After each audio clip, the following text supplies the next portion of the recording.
Hello everyone, this is Mrs Naven here, and today in the Butterfly Lion we are off to Africa. Chapter 3, Timbavati. Bertie was born in South Africa in a remote farmhouse near a place called Timbavati. It was shortly after Bertie first started to walk that his mother and father decided a fence must be put around the farmhouse to make a compound where Bertie could play safely.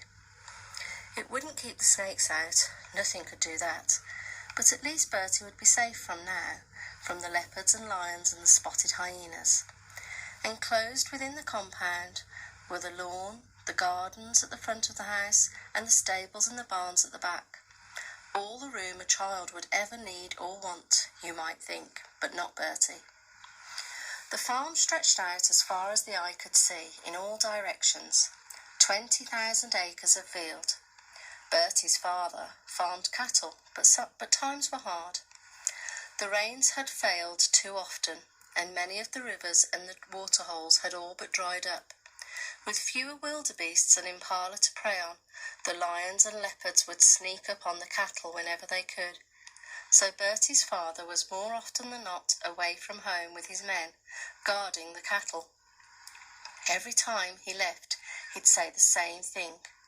"Don't you ever open that gate, Bertie, you hear me? There's lions out there, leopards, elephants, hyenas. You stay put. You hear?"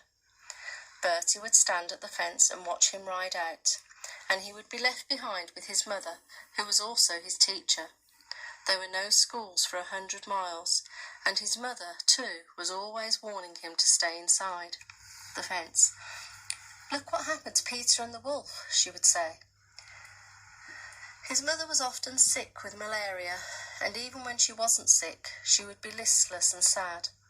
There were good days when she would play the piano for him and play hide and seek around the compound. Or he'd sit on her lap on the sofa out on the veranda, and she'd just talk and talk, all about her home in England, about how much she hated the wilderness and loneliness of Africa, and about how Bertie was everything to her. But they were rare days.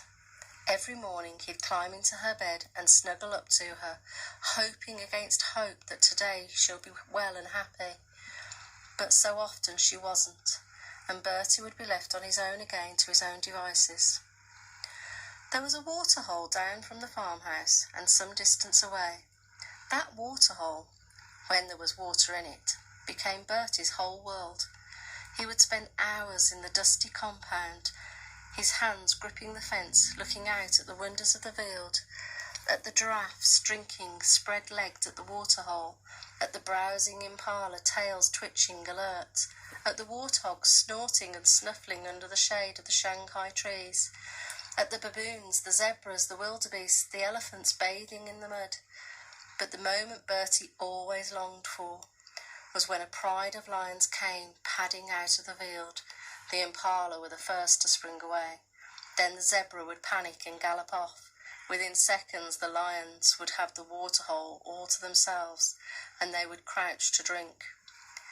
From the safe haven of the compound, Bertie looked and learnt as he grew up.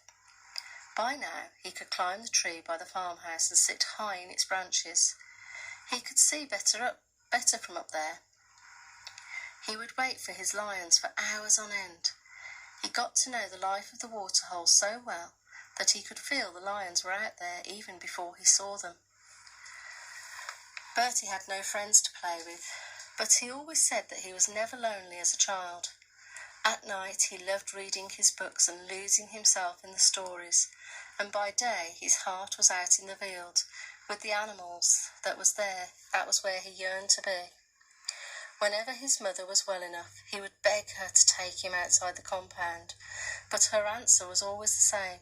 "I can't, Bertie, your father has forbidden it," she'd say, and that was that. The men would come home with their stories of field and of family of cheetahs sitting like sentinels on their kopje, of the leopard they had spotted high in his tree larder watching over his kill, of the hyenas they had driven off, of the herd of elephants which had stampeded the cattle, and Bertie would listen wide-eyed agog, Again and again he asked his father if he could go with him to help guard the cattle. His father just laughed and patted his head and said it was man's work.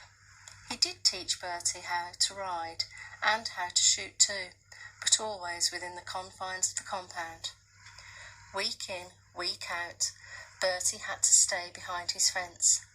He made up his mind, though, that if no one would take him out into the field, then one day he would go by himself.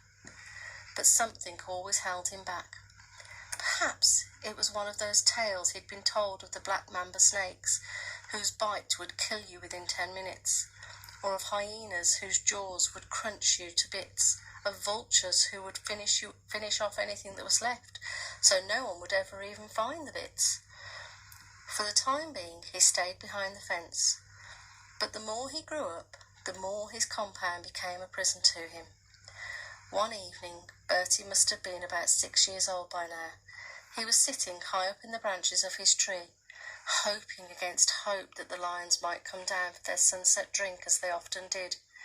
He was thinking of giving up, for it would soon be too dark to see much now, when he saw a solitary lioness come down to the waterhole.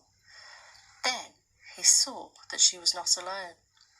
Behind her, and on unsteady legs, came what looked like a lion cub, but it was white, glowing white in the gathering gloom of dusk. While the lioness drank, the cub played at catching her tail, and then, when she had had her fill, the two of them slipped away into the long grass and were gone. Bertie ran inside screaming with excitement. He had to tell someone, anyone. He found his father working at his desk. "Impossible," said his father. "You're seeing things that aren't there, or you're telling fibs, one of the two." "I saw him, I promise," Bertie insisted. But his father would have none of it, and sent him to his room for arguing. His mother came to see him later. "Anyone can make a mistake, Bertie dear," she said. "It must have been the sunset. It plays tricks with your eyes sometimes. There's no such thing as a white lion." The next evening Bertie watched again at the fence, but the white lion cub and lioness did not come. Nor did they the next evening, nor the next. Bertie began to think he must have been dreaming it. A week or more passed, and there had been only a few zebras, wildebeest down at the waterhole. Bertie was already upstairs in his bed when he heard his father riding into the compound, and then the stamp of his heavy boots on the veranda. "We got her! We got her!" he was saying. "Huge lioness! Massive she was! She's taken 6 of my best cattle in the last 2 weeks. Well, she won't be taking any more of that." Bertie's heart stopped. In that one terrible moment, he knew which lioness his father was talking about. There could be no doubt about it. His white lion cub had been orphaned. "But what if," Bertie's mother was saying, "what if she had young ones to feed? Perhaps they were starving." "Well, so would we, if we let it go on. We had to shoot her," his father retorted. Bertie lay there all night listening to the plaintive roaring echoing through the field, as if every lion in Africa was sounding a lament. He turned his face into his pillow and could think of nothing but the orphaned white cub. He promised himself there and then that if ever the cub came down to the waterhole looking for his dead mother, then he would do what he had never dared to do. He would open the gate and go out and bring him home. He would not let him die out there, all alone. But no lion cub came to his waterhole. All day, every day, he waited for him to come, but he never came.